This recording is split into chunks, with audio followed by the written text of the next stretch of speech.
So, as we've seen, the war in Ukraine is providing a real-time testing ground for nations defending against drones. But unidentified drones are also a concern here in the United States. Liz Landers is here with more on a recent incident at a military base in Louisiana. John, the week of March 9th, a swarm of drones repeatedly hovered around Barksdale Air Force Base in northwest Louisiana. A spokesperson for the base tells PBS News Hour that it was unauthorized and criminal activity that's now being investigated by both federal and local law enforcement. ABC News reported that the drone flights lasted 4 hours at a time, deliberately maneuvered within the airspace over the base, and appeared to be jam resistant. Barksdale is a key facility for the U.S. in the ongoing fight with Iran, housing B-52 bombers and nuclear weapons storage facilities.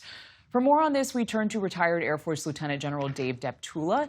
He is now the Dean of the Mitchell Institute for Aerospace Studies. General, thank you for joining us this evening. You bet, Liz. Good to be here.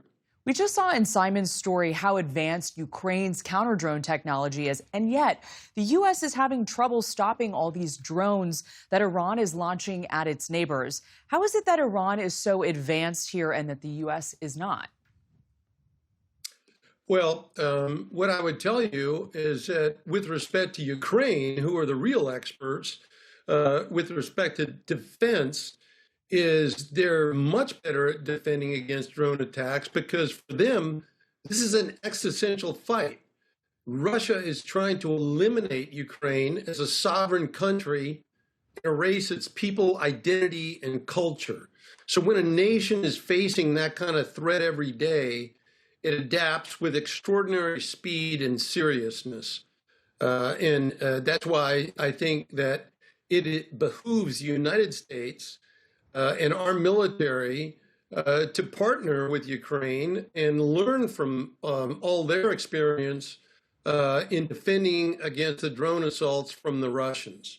Now, with respect to Iran, I think we need to be careful in defending or defining what the issue is, because we essentially have reduced Iran's ability to employ their cruise missiles and drones very, very significantly. Doesn't mean that it's been eliminated, but that's part of the objective in launching the assaults that you've seen to date so very successfully applied against the Iranians.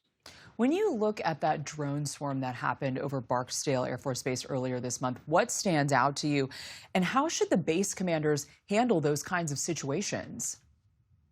Well, it's a great question. First, I think it's important to keep this event in perspective. There was no mission impact from these incidents.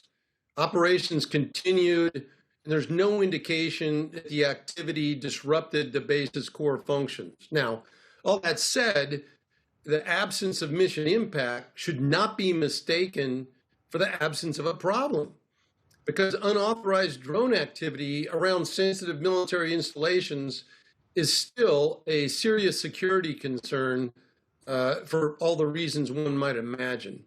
Now, the good news is the U.S. military does have the capacity to deal with this.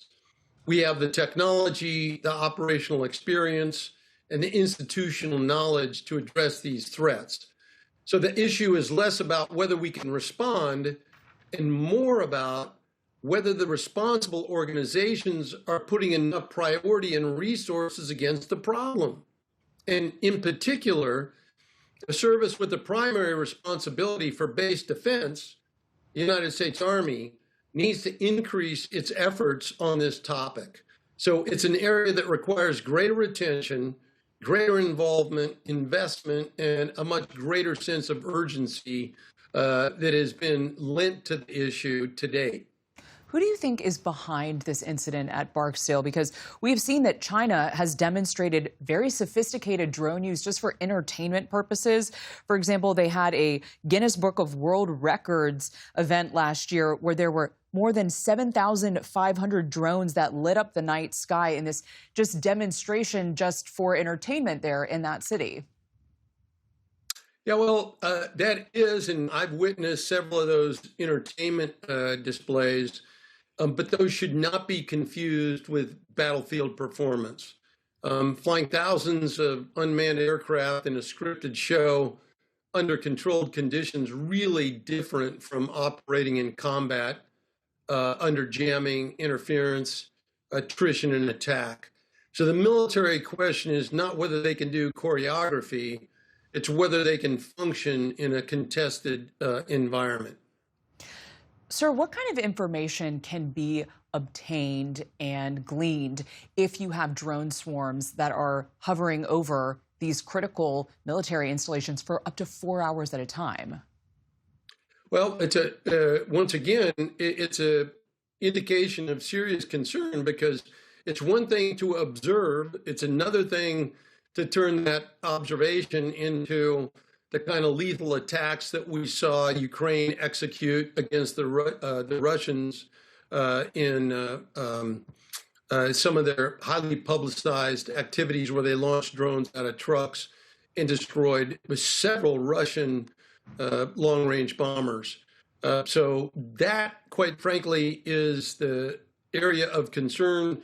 And that's why I say we really need to increase our attention on taking action.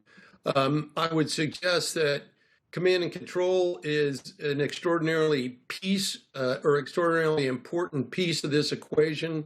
And that authority to engage drones indicating hostile intent needs to be distributed down to the lowest possible levels.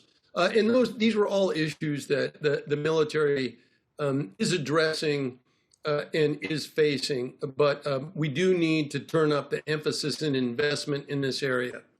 General Dave Deptula, thank you for joining us. My pleasure.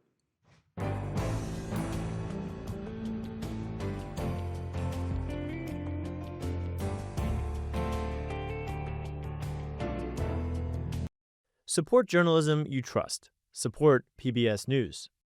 Donate now, or even better, start a monthly contribution today.